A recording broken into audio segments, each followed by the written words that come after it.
Alam mo ba, na kaya mong magsimula kahit wala ka pang alam.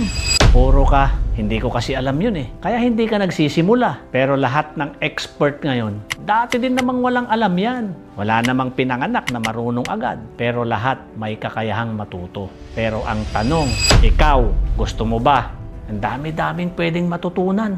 Sa YouTube, sa Google, sa podcast, libre lahat yan. Pero kung ang mindset mo, hindi ko kaya, wala ka talagang masisimulan. Tandaan mo na lahat ng naging successful ngayon, nag-try muna.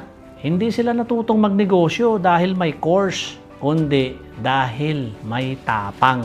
Kaya mo namang matutunan lahat yan kung willing kang magsimula. Kahit magkamali, kahit pagtawanan, kahit wala kang support sa simula. Kahit ikaw lang. Pero darating ang panahon, marami ding maniniwala sa'yo. Kaya sa ngayon, maniwala ka muna sa sarili mo. Real talk lang, mga ma'am sir. Hindi dapat marunong agad, kundi dapat willing ka lang magsimula.